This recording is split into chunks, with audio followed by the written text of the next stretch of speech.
3 weeks back, I discovered that my boyfriend, Ethan, had been arranging for people to flirt with me. Not just a couple of times, not even a handful, for 2 full years. His buddies. Complete strangers in pubs. Men messaging me on social media whom I assumed were simply thirsty randos. Every single one was doing it on his instructions, putting my faithfulness to the test. And he had been filming my reactions and reviewing the clips with his pals like it was a weekend sports broadcast. I'll do my best to get through this without breaking down, but truthfully, I've been a wreck ever since the truth surfaced. And I'm still questioning what parts of the past 24 months were genuine. Ethan and I first crossed paths at a friend's birthday celebration in Louisville, sometime in early 2023. My friend Lauren was celebrating her 27th and had booked the private area at this cozy downtown tavern. Ethan arrived along with one of Lauren's office colleagues, and we ended up chatting non-stop for roughly 3 hours. He had a great sense of humor and this endearing, clumsy charm. He also possessed this habit of recalling tiny things I'd casually mentioned. For instance, I might bring up how much I enjoy morning meals, and 2 weeks afterward, he'd send me a photo of pancakes he'd prepared topped with an impressive fruit arrangement. Those opening months felt wonderful. He paid close attention, knew my mother's name by heart, inquired about my sister Clara's upcoming wedding details. Delivered chicken noodle soup when I caught a cold. All those little gestures that convince you this guy might actually be special. We became exclusive around May of that year, and everything progressed quickly afterward. By autumn, we were practically cohabiting, mostly at his place because his kitchen was larger and I enjoy preparing meals. In hindsight, I can now identify the precise moment the strange behavior began, though back then it never registered as odd. It started perhaps half a year in during the holiday season. We were at a sports pub watching a match alongside some of his buddies. Ethan stepped away to the restroom, and one of his friends, a guy named Mason, began openly flirting with me. Seriously over the top, remarking on my clothes, inquiring whether I exercised, declaring that Ethan was fortunate to have someone so attractive. I brushed it aside with a chuckle and steered the conversation elsewhere. What else are you supposed to do when your partner's friend acts strangely? When Ethan returned, I mentioned later that Mason had been a bit intense, and Ethan merely shrugged it off, claiming Mason behaved that way toward everybody. I should have questioned why Ethan appeared completely unbothered. If one of my boyfriend's friends came on to me, I'd anticipate at least some reaction, yet I simply concluded he felt confident in us and viewed Mason as harmless. Then the pattern repeated. Different buddy, different location. We were hosting a casual gathering at Ethan's apartment when his friend Derek trapped me near the fridge while I grabbed a beverage. He began probing whether I was content with Ethan, whether I ever considered other options, whether I found him appealing. I shut it down immediately, explained I was committed to Ethan and not interested, then left the area. I brought it up with Ethan afterward, and he displayed this odd expression I couldn't interpret. He claimed Derek was struggling emotionally and likely seeking some reassurance. I recall finding that reply peculiar, but I dropped it to avoid stirring trouble among his circle. The issue was these incidents continued occurring. Not non-stop, but frequently enough that I began doubting myself. Was I unintentionally sending mixed messages? Was I overly warm? I genuinely started adjusting my demeanor around Ethan's friends, so no one would misread my intentions. One evening at a downtown lounge, roughly 8 months into things, Ethan went to fetch our drinks, and a man took the stool beside me. Handsome, self-assured, the sort who likely succeeds with women regularly. He struck up conversation, inquired if I was solo, offered to cover my next round. I informed him I had a boyfriend. He persisted, commenting that my boyfriend was foolish to leave me unattended, requesting my contact info in case our relationship fizzled. I felt deeply uneasy. I kept glancing toward the bar hoping to spot Ethan, but he had his back turned, chatting with the bartender. Eventually, I firmly told the man I wasn't available and relocated to another spot. When Ethan returned, I described the encounter. He appeared worried yet somehow almost pleased. That's the closest description I can find, as though he'd received positive news. I realize how strange that seems in retrospect, but at the moment I believed he was simply glad I managed it properly. The private messages began near our first anniversary. Unknown profiles would reach out on Instagram with progressively bolder comments. "Hello, gorgeous. You're far too attractive for a single partner. Your man doesn't appreciate what he has." Some were gentle, others blatantly crude. I blocked nearly all of them and shared the most outrageous ones with Ethan. His response was always identical. "The internet is crawling with weirdos and I should disregard them." But what truly stings is this. Certain messages arrived with suspiciously precise timing. I'd upload a photo of us dining out, and within hours, some stranger would message me. Or I'd share a selfie and suddenly multiple accounts would slide into my inbox. I never linked the patterns because who would suspect? Then came the fitness center incidents. I joined a gym close to Ethan's building, and suddenly this man, Ryan, began appearing during my usual workout hours. Initially, he was pleasant, casual chat about routines and equipment. Gradually, he grew more intimate, inquiring about my relationship status, mentioning that his buddy found me attractive, ultimately asking outright if I'd ever think about seeing someone else. I mentioned Ryan to Ethan, who recommended changing gyms but displayed no real anger or possessiveness, merely calm and logical. The digital approach is intensified too. I use a few friend-finding apps since relocating to Louisville where I know few people. Things like Bumble BFF. Random men began matching with me on the dating side of Bumble despite never activating it. When I clarified I was taken, they'd press further, questioning my certainty, insisting they'd treat me better. I genuinely started believing something was flawed about me. Did I have an invisible label inviting advances? I discussed it with Lauren. She said certain women simply draw more notice and I shouldn't stress. I spoke with my sister Clara. She echoed the same view. Everyone offered logical reasons why I'd suddenly become irresistible to every desperate guy across Kentucky. Throughout all this, Ethan remained the ideal partner, comforting me whenever I vented about unwanted advances, protective when I felt uneasy, supportive when I preferred staying home, because I was exhausted from constant approaches. Do you grasp how twisted that truly is? He engineered the issue, then positioned himself as my rescuer. I need to describe the Nashville getaway, because that's when the situation intensified in ways I only later comprehended. We took a long weekend, booked a lovely hotel in the city center. Ethan claimed he needed to handle a work call the opening evening, so I headed to the hotel lounge by myself. Within 15 minutes, 2 men offered to purchase my drinks and another invited me to dance. I felt swamped and messaged Ethan to join me. We returned to our room. He was incredibly tender. Held me close as I explained how draining the non-stop attention felt. Said he cherished that I consistently declined and returned to him. All the while, he was the one compensating the very men who just bothered me. Writing this makes me want to yell. Following Nashville, the challenges became more sophisticated. There was a coworker named Javier who joined my office. Extremely approachable, constantly finding reasons to chat, eventually suggesting we grab a meal together, alone. I explained I was in a relationship. He withdrew but continued light flirtation, praising my appearance, fetching me coffee, recalling minor details I'd shared. I informed Ethan about Javier. He remarked it seemed Javier had feelings, but provided I didn't encourage it, there was no cause for concern. So I continued collaborating with this man who, it turns out, was on Ethan's secret payroll the entire time. What ultimately shattered everything was Ethan's longtime friend, Caleb. Caleb has known Ethan since university days, and I always considered him a solid person. Quiet, usually lingers on the edges during group events, but pleasant enough. He visited our apartment a few weeks ago when Ethan was delayed at the office. Caleb and I were simply relaxing, streaming a show, nothing unusual.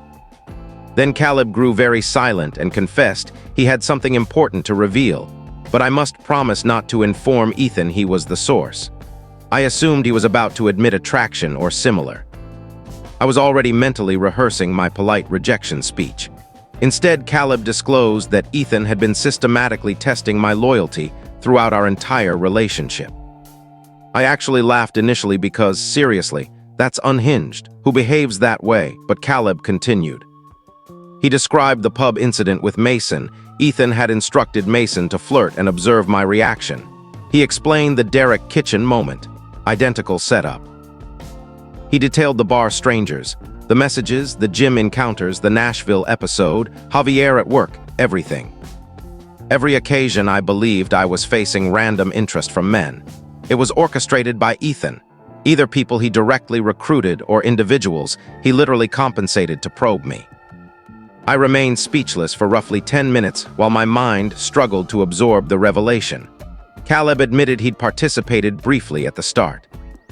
Ethan had requested him to flirt early on, but Caleb found it too uncomfortable and withdrew. Yet he'd witnessed Ethan enlist others, observed Ethan handing cash to bar strangers to approach me, seen Ethan display videos of my rejections to the group like a personal montage.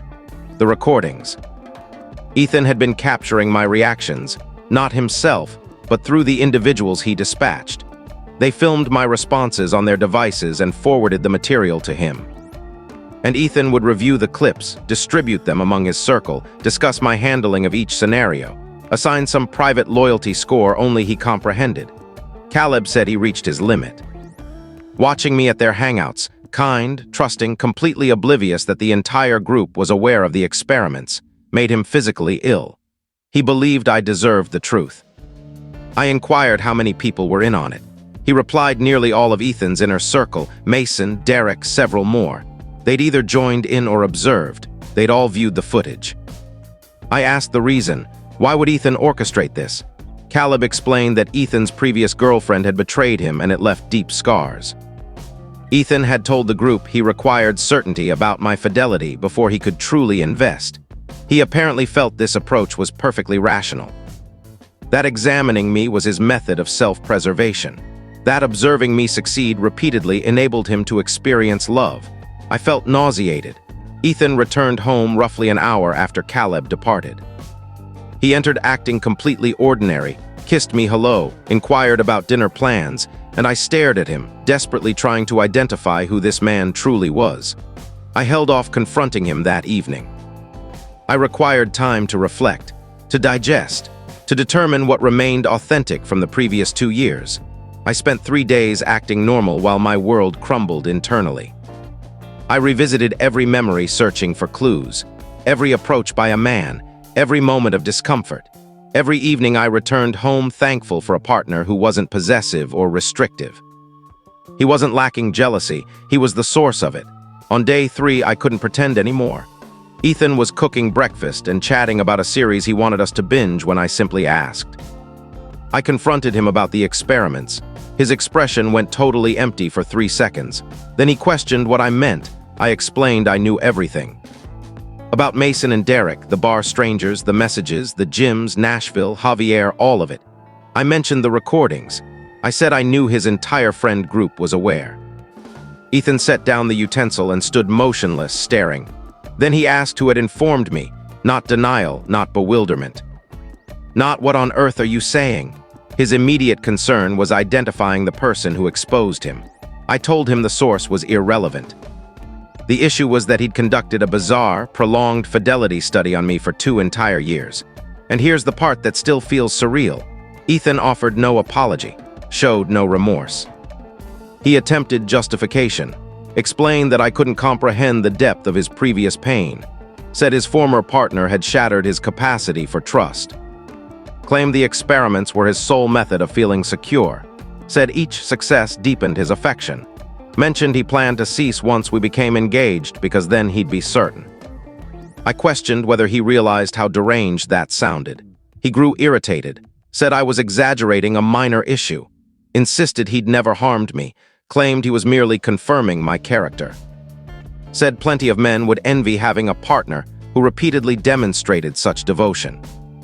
I inquired about the recordings of me facing strangers he'd orchestrated, footage he'd shared with his friends. He called it verification, proof the system functioned. Said he felt proud of my responses and wanted to demonstrate to the others that his girlfriend was trustworthy. As though I were a pet performing commands. As though my unease was amusing content. As though breaching my privacy was an achievement. I asked the total number of clips.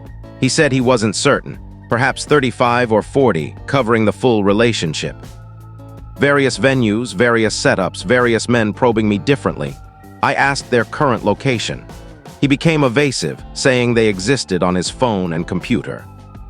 When I requested to view them, he refused, claimed they were confidential. Confidential. Recordings of me taken secretly that he displayed to numerous people were confidential from me. I explained I needed distance to think. He agreed but remarked I wasn't being reasonable. Said he'd done it from love. Said if I truly grasped his past trauma, I'd comprehend the necessity. I've been crashing at Lauren's for more than a week. Ethan continues messaging that we must meet face to face, that if I'd only allow a proper explanation, I'd see his perspective. He claims our bond rested on mutual trust, and my departure demonstrates I never trusted him as deeply as he trusted me. Lauren believes I should cut contact permanently. My sister Clara feels I should at minimum listen, because 2 years is significant to discard. My mother remains unaware of the complete details. How do you even articulate something this bizarre? I'm lost on next steps. Caleb messaged yesterday checking on me.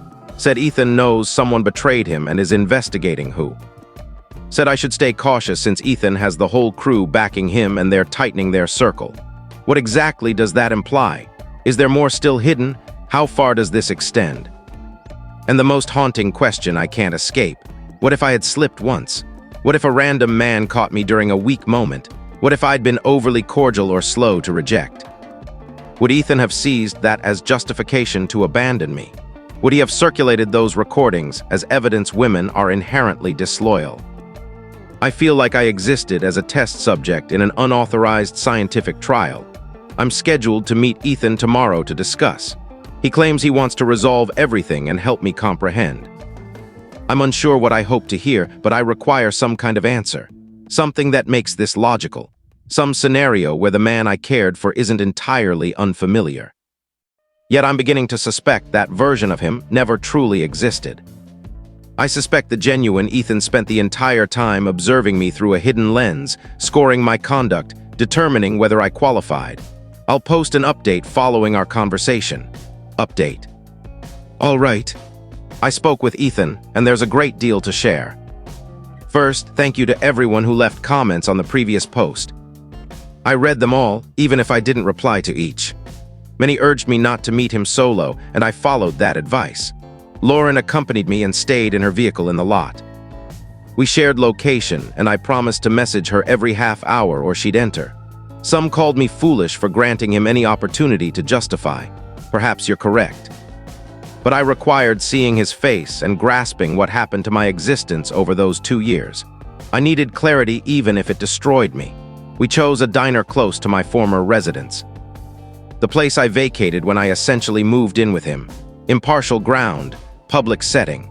I arrived ahead of time and selected a booth with clear door visibility. Ethan entered appearing entirely ordinary. That unnerved me most. No anxiety, no guilt. None of the reactions you'd anticipate from someone discovered running a 2-year psychological manipulation on their partner.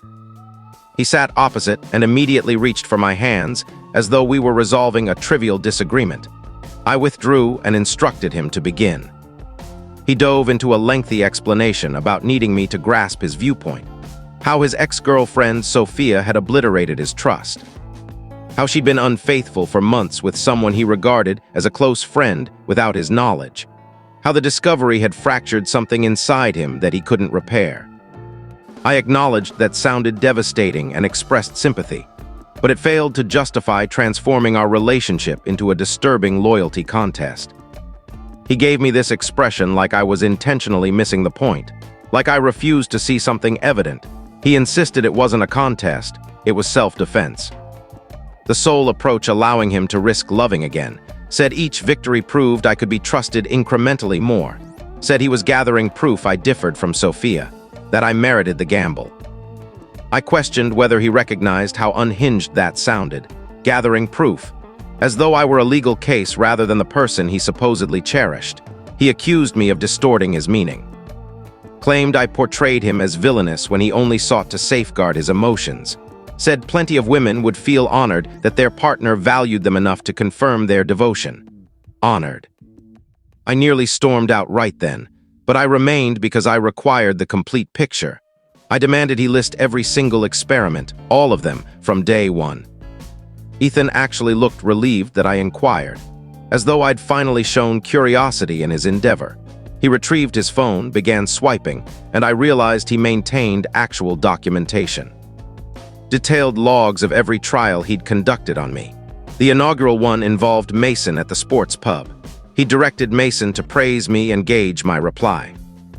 Mason relayed that I remained courteous yet uninterested and swiftly redirected. Ethan recorded it as successful. The next involved Derek in the kitchen during that gathering. Derek was instructed to press harder, pose more pointed questions about my satisfaction with Ethan. When I rejected him decisively, Ethan logged it as an especially strong success. Then he reviewed the bar strangers.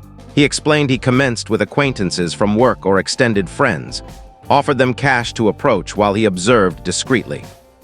After several, he switched to genuine strangers because he feared known contacts might be lenient. I questioned how he recruited total strangers to bother his girlfriend.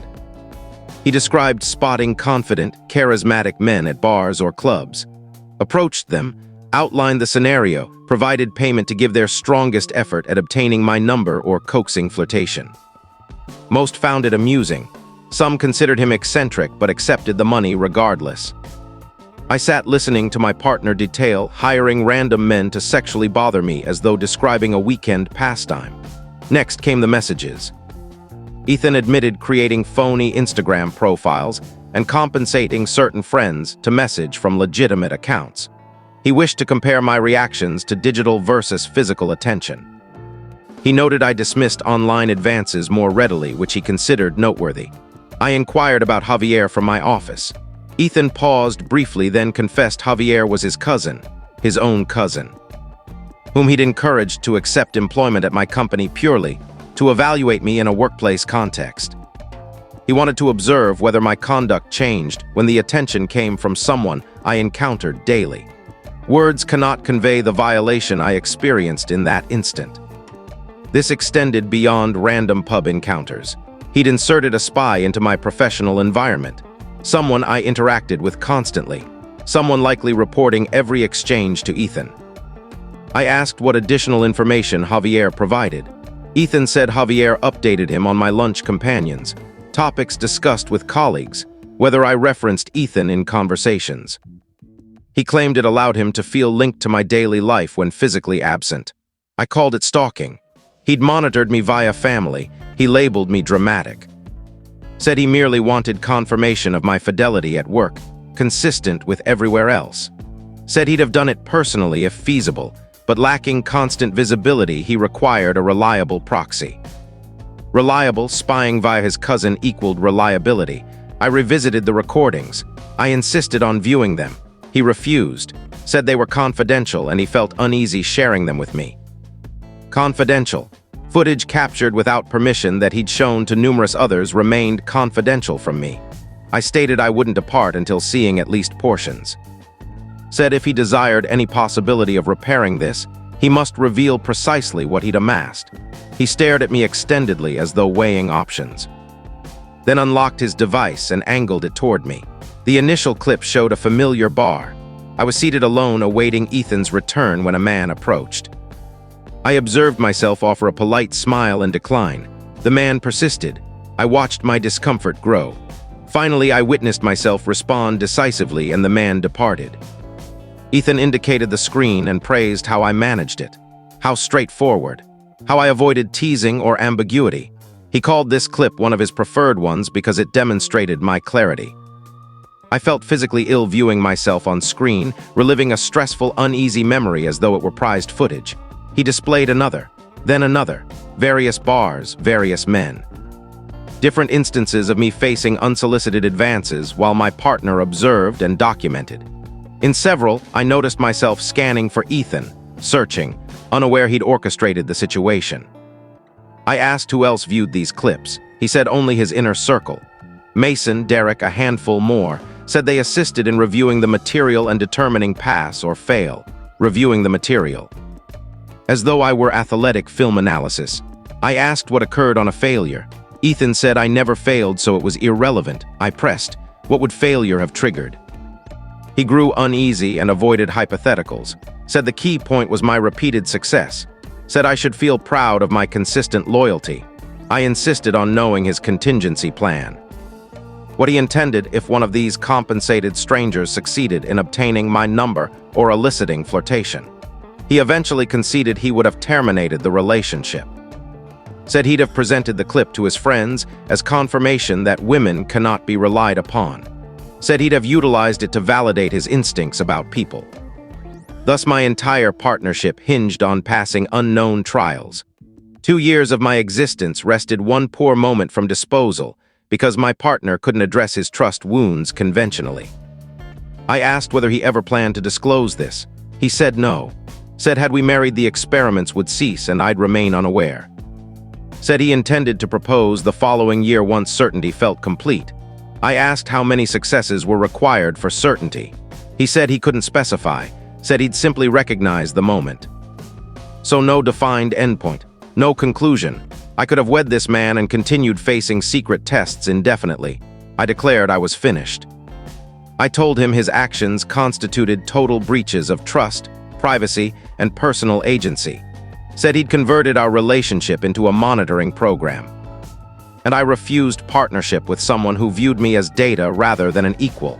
That's when the conversation deteriorated. Ethan began accusing me of disloyalty. Claimed I was the unreliable one because I couldn't accept how profoundly he cared.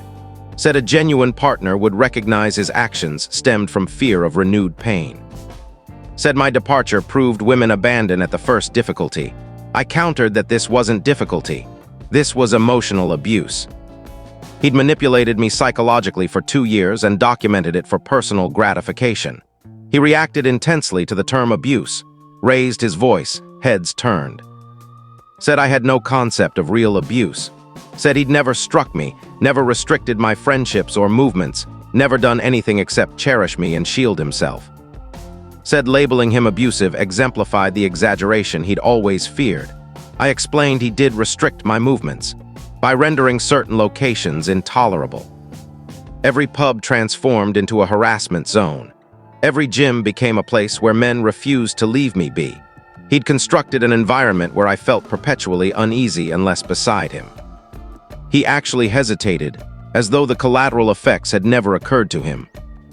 I described spending months convinced something was defective about me, questioning why I drew excessive attention, feeling ashamed for basic friendliness in case it invited trouble.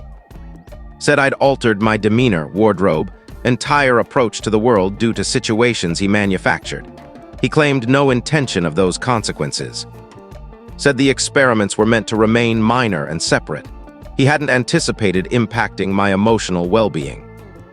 I asked how he could be so oblivious, watching his girlfriend grow increasingly anxious around male attention, yet failing to connect it to paying men to deliver that attention. He said he considered me particularly sensitive, assumed some women naturally receive more advances, and I belonged to that group. Said it never crossed his mind that his experiments caused it. I asked whether he was sincere, whether he truly missed that link. He said his attention focused on outcomes, not methodology. He evaluated pass-fail, not daily psychological toll. I wanted to shout, wanted to overturn the table. Wanted him to experience what it felt like being pursued by strangers in your own city while your partner observed and documented. Instead, I declared us finished. Instructed him to erase every recording and cease all contact. He seized my wrist as I began rising. Said I couldn't discard 2 years as meaningless. Said he loved me and everything stemmed from love. Said departing now would validate every negative belief he held about women. I freed my arm and told him that burden belonged to him alone. Said he required professional counseling, not a girlfriend. Said further contact would be considered harassment. I exited and collapsed in Lauren's car. That occurred 5 days earlier. Since then, Ethan has sent 34 messages. I counted. Some express regret, some level blame. Some contain lengthy, wandering justifications of his actions and pleas for understanding. Some are furious tirades about my abandonment mirroring Sophia's. I've ignored them all.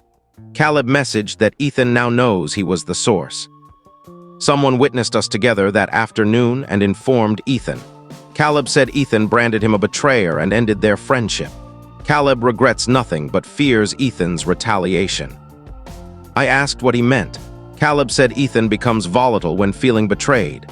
Said Ethan ruined his ex Sophia's reputation after her infidelity. I inquired whether he'd target me similarly. Caleb said he couldn't predict but advised preparation. Said Ethan already spreads an alternate narrative where I dramatically overreacted to harmless behavior. Where his devotion checks were merely an endearing quirk demonstrating care. Where I'm the antagonist for ending things over nothing. So now I'll become the unstable former girlfriend who couldn't tolerate minor fidelity verification.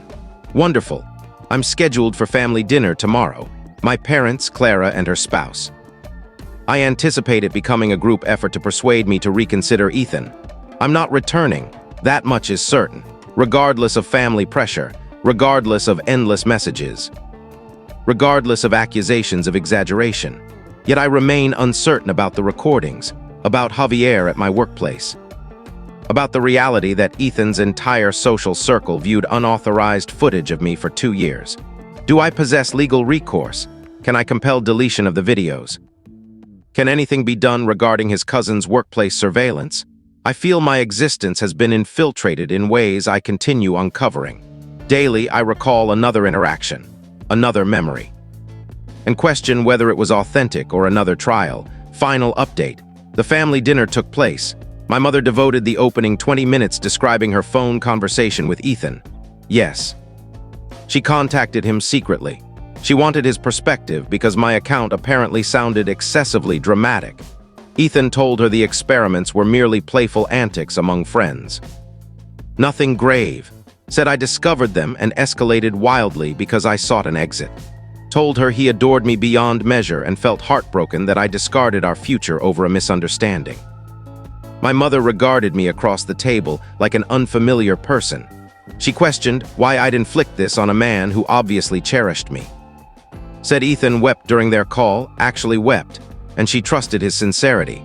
Clara attempted neutrality but clearly tilted toward Mom's viewpoint. Kept emphasizing that partnerships demand flexibility and perhaps Ethan's approach was unusual but his motives were pure. Asked whether I'd even attempted viewing from his angle. I broke. I detailed the recordings. More than 40 clips of me facing harassment from men Ethan recruited. Explained Javier being deliberately placed at my job. Described Ethan's documentation of every experiment, result, behavioral analysis as though I were a research subject. My father had stayed mostly silent until I mentioned Javier, then set down his utensil and requested repetition. I explained Ethan's cousin accepted employment at my office specifically to monitor and report on me. My father looked at my mother and stated that wasn't humor. That constituted surveillance. Asked whether she'd tolerate him hiring people to shadow her throughout 2 years of marriage. Mom replied it differed, they were already wedded. Ethan was simply cautious prior to commitment. Dad countered that caution doesn't include compensating strangers to sexually bother your girlfriend. Said if any man had treated Clara or me that way, he'd demand answers.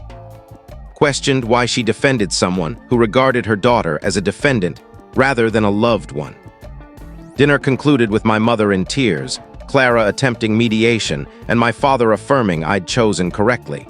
First time in weeks, a family member explicitly supported me.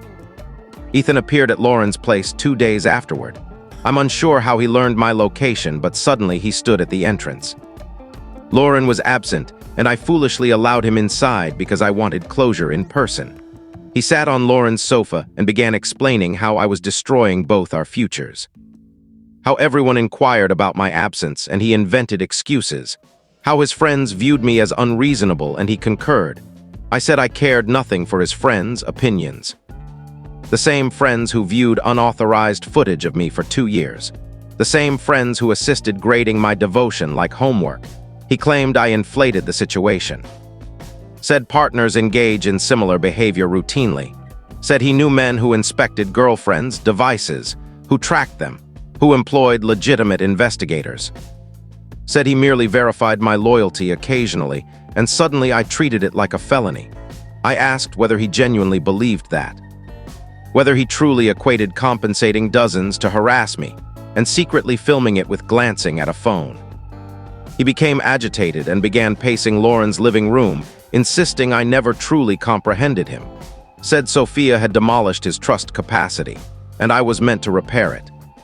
Said he'd done everything correctly with me, and now I punished him for self-protection. I told him I refused to be his counselor or redemption story. He craved control through possessing knowledge about me that I lacked. He desired observing my loyalty performance without my awareness. He ceased pacing and fixed his gaze on me. Then uttered the statement that crystallized everything. He confessed he'd never completely trusted me, not a single day in 2 years. Said even after every success, a voice whispered I might still betray him. Said the experiments were never intended to conclude because his anxiety had no endpoint. Said he'd have continued indefinitely, through marriage, through parenthood, because only constant verification granted him security.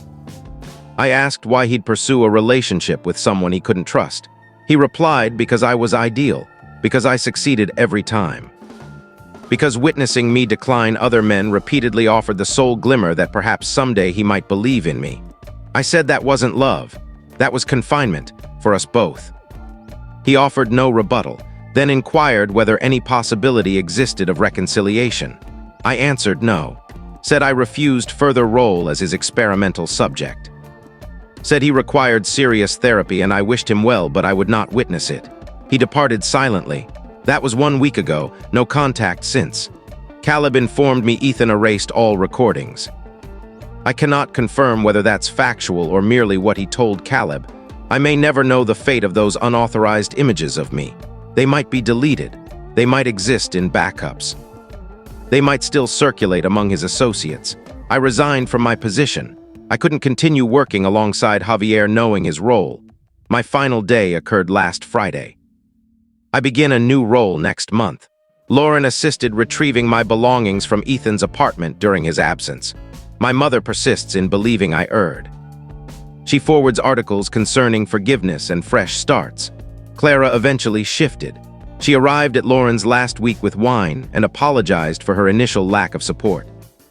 Said she discussed the entire situation with her husband and he reacted with horror. Said sometimes the severity only becomes clear when described to an outsider. Dad messages every few days. He speaks little, but his presence suffices. He was the sole family member who trusted me immediately, and that holds immense value. Ethan didn't love me. He loved the concept of a girlfriend who repeatedly demonstrated unwavering devotion. He cherished possessing proof that someone could meet his unreachable criteria. I was never his equal. I was his experiment, and the most painful realization is that I would have married him completely unaware of the distinction. That isn't partnership, that's an endless audition. And I refuse to perform any longer.